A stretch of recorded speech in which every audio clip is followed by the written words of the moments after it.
اسمي نوبي وفي الجنوب كان الميلاد عنواني بيتي ونوبة بيت عزي وامجاد. Uummanni Oromoo hortee saba Kuush keessaa isa tokko.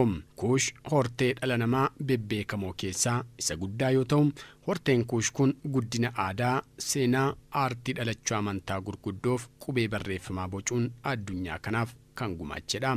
Uummanni Oromoo jiraataa gaanfa Afrikaa isa duraa ta'uusaa barreessaan PRMM kitaaba isaa bara 1948 barreesse keessatti akka armaan gadii kanatti dhugoomee jira. Gareen warri amma seem yookaan semeetikii ofiin jedhan dhiibbaa walitti bu'insa adda addaan Arabiyaa irraa kaanii rakkina uumameerraa of baraaruuf galaana diimaa caanii yoobaa Afrikaa Aksuum gaan kan naannoo sana jiraachaa tureef isaan simate hortee Kuush keessaa uummata Oromooti jedha. Uummanni Oromoo dhaloota Kiristoos dura barkuma yookaan miiliiniyamii sadaffaa jalqabee naannoo baddaa amma Itoophiyaa, Sudaan Bahaa fi Kaabaa jedhamu kana kan jiraachaa ture yoo ta'u, boodas waraana babal'ifannaa warra Absiiniyaa jaarraa 14ffaa keessatti raawwateen baddaa Shawaa kanarraa muraasni isaa gara kibbaatti gadi godaanee hanga jaarraa 16ffaatti qophii lafa ofii deeffachuu taasisaa ture.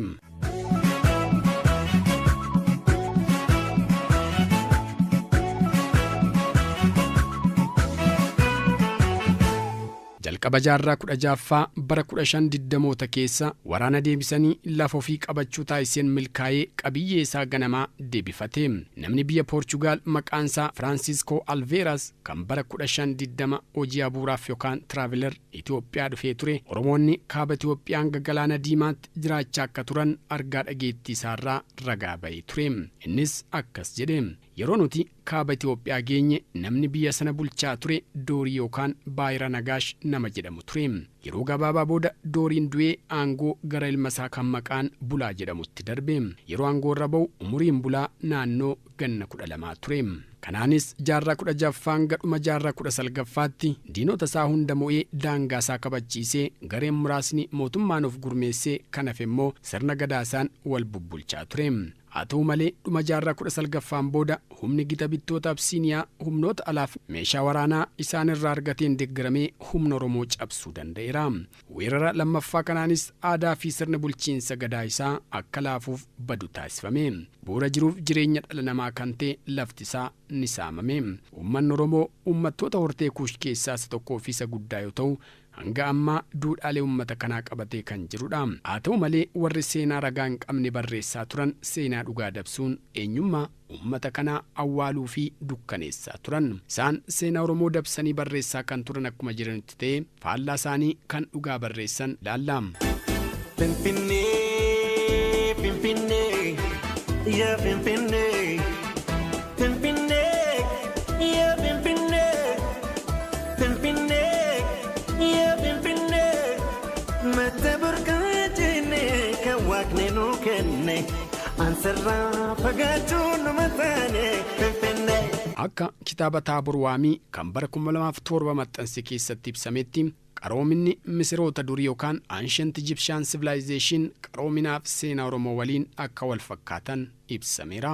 Innis uffannaan abbootii gadaa fi mallattoon aangoo warra Kuush yookaan Misiraa kan dhagaa irratti bocamee argamu wal fakkaata. Mallattoon aangoo kan warri Fara'oonitti gargaaramanii fi kallacha abbootiin gadaa Oromoo adda isaan irratti godhatan wal fakkaata.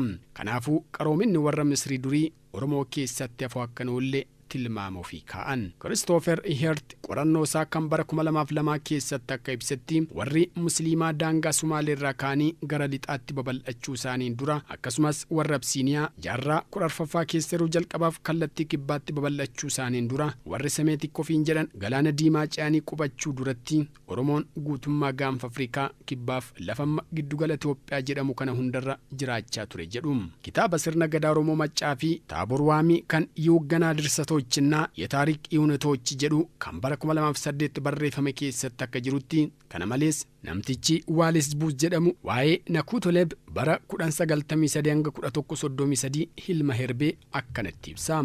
Ati Nakuutoleeb Oromoo yoo taatu jalqaba irratti amantaa kiristaanaa hin fudhanne turte. Booda amanticha fudhattee mootii Harbee jedhamutti heerumte. Nakuutooboo Leebdeesse. Laalibalaan yooduu gargaarsa Oromoon gara mootii Absiiniyaa ta'anii mo'an. Ragaan kunis namoota Oromoon baddaa Shawaa kanarra jiraachaa hin turre jedhaniif deebii kan ta'udha. Ragaan biraa Oromoon jaarraa 10ffaa dura akka naannoo kana jiraachaa ture maqaan gosaaf maqaan lafaa ni ibsu. Fakkeenyaaf Kooheen namni jedhamu kaartaa maqaalee bakka agarsiisan kan jaarraa 15ffaa qopheesse keessatti maqaalee har'as maqaa Oromoon beekaman kan Shawaaf Walloo keessatti argaman eeree ture. Isaanis Masaraa, Teessoo, Goraa, Ganamoo, Laaloo, Gomboo, Ganda Walloo, Salgan, Baddaa Bayiifaa eeree ture. Maqaaleen biroo Oromoon baddaa Shawaarra jaarraa 13ffaan dura jiraachaa akka turan ibsan maqaa gosa Jiddaa, Yaayyaa, Galaan, ammayyaayiruun ni danda'ama. Warri kun warraan warri kun siif karra kaallu labee dhufee manaasii dhabee warri abeebee tufaadha warri tisaanii cufaadha warri abeebee tufaadha balballi isaanii cufaadha. Maqaan Shawaa jedhamu kun hiikni isaa maali? Hiruy Walasillaasee kitaaba isaa Waazemaa jedhu keessatti muggaasaaf dhufaatii maqaa kanarratti akkas jedhe. Maqaan Shawaa jedhamu kun maqaa kabaja sooressoota warra mootii sooranii fi naannoo masaraa mootichaatti warra aangoo olaanaa qabaniif kan kennamudha. Muhammad Hassan Gamasaan lola kiristaanaaf musliimaa jaarraa 16ffaa sana gosni warra musliimaa gargaaraa turan maqaan isaanii Shawaa jedhama. Du'a Hayimed Giraanyiin booda jarri kun hangi tokko Galaadiyoosiin kan dhuman yoo ta'u warri kaan garbummaatti gurguramuun kanneen hafan immoo akka gara kibbaatti godaanan ta'e jedha. Haa ta'utii maqaan Shawaa jedhu gandoota sheekota Shawaa fi ifaatti dabalatee ardaalee kaaba Shawaa Oromoonni irra qubatee ture mara kan haammatee fi booda garuu naannoo Tuulamaaf Maccaa walakkaan Garsii ga'utti kan haammatedha. Akka barreessaan Kiristoofer Hiriit jedhutti sabni Kuush durumaa qabee lafa baddaaf badda daree akkasumas gammoojjiiwwan Itoophiyaa keessa qubatee jiraachaa kan turedha. Saboonni Kuush naannoo eerame kana keessatti qubataa duraa turan. Kunis saboonni Kuush Oromoo dabalatee Itoophiyaaf lafa naannoo isaa jiru keessa dhaloota Kiristoosiin dura naannoo bara 5000 dura akka turee fi boodas barkumeedhuma gara damee saboota Kuush amma jiran kanatti akka qoodaman amanama. Saboonni Kuush kun biyya amma Nuubiyaa, Marawwee, Sulula Abbaa yookaan Naayil Vaalii fi Misira keessa jiraachaa kan turan yoo ta'u dhiibbaa uumamaa fi namtolchee jechuunis waraana karaa kaabaan isaan irratti gaggeeffameen gara lixaa kaaba baaf kibba ba'a Afrikaatti socho'anii. Shaggargaduufanii yaa karaanantu damamaadoo shaggargaduufanii yaa karaanantu yoomaan argaan kiyyaaf kee abduunantu damamaadoo yoomaan argaan kiyyaaf kee abduunantu. Isaan kana keessaa warri Kuush ba'aa fi giddugala kibbaatti socho'uun qubate keessaa Oromoon tokko. Qorannoo fi qo'annoo seenaa madda adda addaa irraa argameen yeroo ammaa sabni Oromoo akka qaama saba Kuushotaa ta'ee fi ardii Afrikaa keessatti kaaba baaf lixa Afrikaa Itoophiyaa dabalatee jiraatan keessaa isaan gaafa. Kanaafis saboonni Kuush biyya Itoophiyaa fi naannoo ishee keessaa dhaloota Kiristoos dura bara 5000 duraa jalqabanii jiraataa kan turan yoo ta'u afaanota yeroo ammaa naannoo kanatti dubbatamaa jiran adda addaatti akka qoodaman qorannoon mirkaneessee jira. Pimpinee, pimpinee, yaa pimpinee, pimpinee, yaa pimpinee, pimpinee, yaa pimpinee, mata burqaatine kan waaqni nu kenne ansarraa fagaachuun nama taane pimpinee. Sabni Oromoos yeroo booda akka afaanii fi aadaa isaas qabatee naannoo amma jiraatu babal'atee kan hubatamu yoo ta'u walfakkiin jechoota afaanota Oromoo Beejjaa, Agaw, Kunaamaa, Affaar, Sumaalee, Sidaamaa, Koonsoo, Adiyyaaf kanneen kana fakkaatan yoo qoratamu walitti dhufeenya afaanota kanaa kan agarsiisuu fi yoo baay'ate waggoota 500 akka adda facaandhaa guyyaa yookaan kalandara isaanii irratti hundaa'uun tilmaamuun danda'ameera. Tilmaamaa fi dhaa guyyaa kalandara kanaas akka mala gaarii tokkotti fayyadamuun horteen Kuush akka wal fakkaatu beekuuf waggoota meeqa dura akka addaan faca'animu. Kunis uummanni kun dur madda tokkorraa akka kaan ifooma.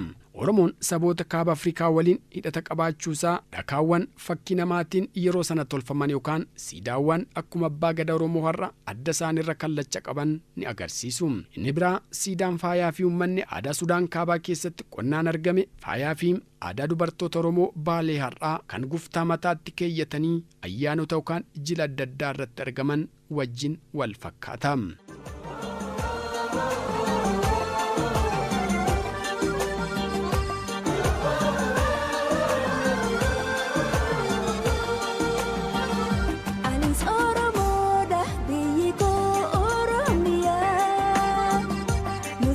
ilmaan kuushi dhiigni kee dhiiga kiyyaa. أنا اسمي نوبي وفي الجنوب كان الميلاد عنواني بيتي ونوبة بيت عزي وامجاد. meeshaan Oromoo yeroo ammaa mana keessatti fayyadamaa jiru meeshaa manaa yeroo durii Mereewee keessatti itti fayyadamaa turan waliin wal fakkaata. Meeshaan kunniinis kanneen kaaba Sudaan keessatti qonnaan argaman yoo ta'u suphee irraa kan tolfaman ta'ee bocaaf faaya kan ofirraa qabudha. Isaanis xuggee yookaan xuwwee yeroo ammaati. Meeshaaleen Sudaan kaabaa keessatti qonnaan yookaan arkeoloojiin argaman meeshaalee yeroo ammaa baadiyyaa Oromiyaa keessatti mi'eessituu keessa kaayyatan bishaan yookaan farsootti naqatan ittootti tolfatan waliinis wal fakkaata. Kana malees ragaalee hambaa aadaa afaan argama arkeoloojii fi siidaawwan mul'atan afoola ummatichaaf raawwii sirna amantaa kuushi dabalatee yeroo dheeraa dura uummanni kun tokkummaan isaanii kan keessatti mul'achuu danda'udha. Gama biraatiin babal'inni amantiiwwan Yihuudootaa kiristaanaaf islaamaa irraa kan ka'e uummattoonni naannoo galaana Meeditiraanii jiraatan Arabiyaa kibbaaf akkasumas Faaris irraa buqqa'uun gara biyya kanaatti godaanan jaarraa adda addaa keessa walitti makamuun naannoo kanatti jijjiiramni guddaan akka mul'achuu danda'e ni dubbatama. Sochiin kunis kallattii Itoophiyaa durii Marawwee, Nuubiyaa, Suubba, Saabaa, Naapaataa, Aksum, Laastaaf Gondor keessa jiraachuu dhufan irra jireessi qubattoota kanaa uummatatti makamuun qubachaa kan turanidha. Jarreen hafanis gosa ofii ijaaruun afaan isaanii cimsuun waraana yookaan raayyaa cimaa ijaaruun wiirtuu amantaaf daldalaa akkasumas siyaasa hortee kushota iddoo eeraman kanarraa akka bittinnaa'u godhanii ture. Kanarraa ka'uun rakkina kana dandamatanii kan achitti hafan malee uummanni achi ture gara kibbaa socho'uun akka qubatan seenaan ni addeessa. Bifuma kanaan Itoophiyaan dur bal'inni ishee walakkaa Misraa kaasee biyyoota akka Sudaan, Kaabaa fi Bahaa Itoophiyaa ammaa jirtu, Eertiriyaa, Jibuutii, Sumaalee fi Keeniyaa dhuunfatanii akka tatamsaa turan ni himama. Shaggar gaduufanii yaa karaa naannoo damamaadhoo shaggar gaduufanii yaa karaa naannoo yoomaan argaan kiyyaaf kee abduu naannoo damamaadhoo yoomaan argaan kiyyaaf kee abduu naannoo. Walitti bu'insaa fi wiirtuuwwan daldalaa yeroo adda addaatti uumamanii qofaatti ba'uun biyyoonni hedduun mul'achuu qaban. Sabni Oromoos rakkinaaf sochii kana keessatti qooda kan qabu ta'ee walakkaan jireenya isaa qonnaaf horsiisee bulaa irratti kan xiyyeeffate waan tureef daandii daldalaa irratti falmii godhamaa ture dhiisuun gara lafa tasgabbii qabuuf nagaan jiraachuutti fuulleffachuun wiirtuu siyaasa isaa biyya giddugala kibbaatti sochoose. Barreessitoonni maatii afaan kuushii irratti hojjetan kan akka Poolistikee bara 1889 akka ibsanitti Oromoon kaaba baha Afrikaa keessaa bara mootummaa Aksum dursee jiraachaa akka ture kan mul'isudha. Kana malees naannichatti Oromoon saba beekamaa fi hundee saboota hedduu akka ta'e eeruun dhaloota Kiristoos dura bara 200 hanga dhaloota Kiristoos booda 800tti kan naannicha keessa turan akka ta'e ni addeessa. Namni kun madda isaa eeruu baatullee Oromoonni raayyaa Azaboo biyya isaanii kan durii naannoo Arabiyaa kibbaa galfoo Faden irraa ka'uun naannoo amma jiran Tigraay kan qubatan. Ka'umsa amantaa Islaamaa dura akka ta'ee fi warri Seem garuu isaan booda akka dhufan kan ibsu yoo ta'u warri Kuush garuu akka isaan dursan himu. Humnoonni alaa dhufan tokko tokkos yeroo booda amantaa fi aadaa jaraa mormanii qofaatti of ijaaruu akka sochuu qaban seenaa keessatti ni beekama. Bifuma kanaan walitti dhufeenyaaf wal fakkii uummata Oromoo fi saboota damee Kuush irraa maddan ragaa qorannoo saayinsii xiinqooqaa fi aadaa yookaan linguistic and archaeological evidence irratti hundaa'anii qorachuun dhugaan kun akka ifa ta'u godhameera. Barreessitoonni hedduun seenaa saba Oromoo fi madda isaa ilaalchisanii seenaa dhugaarra maqee baay'ee barreessaniiru. Hanga yeroo dhiyoottis falmii xumuran arganne ta'uun isaa ni beekama. Kunis kan ta'uu danda'e uummanni Oromoo seenaa barreeffamaan bara dheeraaf dhalootaaf lafa kaawwate dhabuusaa yoo ta'u sabni Oromoo qaama saboota Kuush akka ta'e qorannoo gadi fageenyaa qabu gaggeeffamuu dhabuun hir'ina guddaa seenaa keessatti mul'atudha. Pimpinee, Pimpinee, yaa Pimpinee, Pimpinee, yaa Pimpinee, Pimpinee, yaa Pimpinee, mata burqaatine kan waaqni nu kenne ansarraa fagaachuun nama taane Pimpinee. Inni lammaffaa immoo uummaticha amantaalee gurguddoo lamaan biyya ollaarraa dhufaniin waan dhuunfatameef namoonni uummata kana keessaa ba'anii baratan tokko tokko oromummaa isaanii gatuun gara aadaaf duudhaa amantaalee kaanitti waan makamaniif of ibsuu irratti rakkoon kan uumame ta'uu isaati. Yeroodhaa gara yerootti ragaa qorannoof barreeffamaa seenaa moototaaf amantii keessatti maqaan Oromoo argamuun isaa ka'umsa yoo ta'u kunis gaaffii guddaa kaasaa tureera. Barreessitoonni duraa gita bittoota deeggaran seenaa dhugaa dhiisuun dhoksuun Oromoo akka uummata godaantu ta'etti ibsuuf yaalaniiru. Hojii kamiyyuu caalaa hayyoonni biiroo aadaa fi turizimii Oromiyaa bara 2006 kitaaba seenaa Oromoo hanga jaarraa 16ffaa jedhu qopheessanii fi hojiin Alamayyoo Hayilee bara 2007 sirna gadaa siyaasa Oromoo tuulamaa falmii armaan dura tureef deebii quubsaa kennuu keessatti daangaa seenaa Oromoo irratti jiru jijjiiruuf bu'aa hojiiwwan gurguddoo jijjiirama akka qabaatu taasisanidha. Hayyoonni qorannoo yeroo dheeraa godhaniin sabni Oromoo jiraataa duraaf saba bal'aa ta'uusaa mirkaneessaniiru.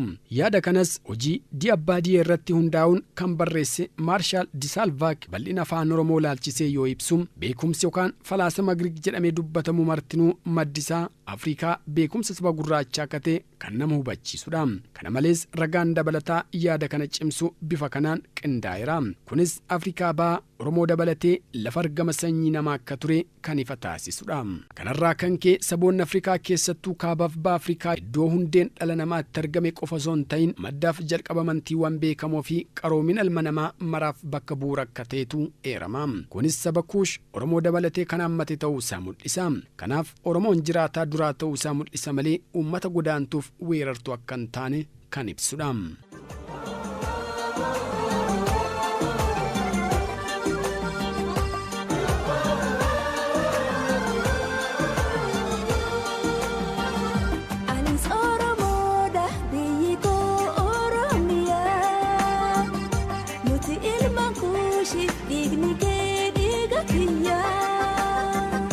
أنا اسمي نوبي وفي الجنوب كان الميلاد عنواني بيتي ونوبة بيت عزي ومجاد. Kabajamtoota dhaggeeffattoota keenya seenaa Oromoo fi hundeeffama magaalaa Finfinnee jedhu kutaan tokkoffaa kanumaan gammaatti dhaggeeffattan kana kutaan lammaffaa torban itti fufa.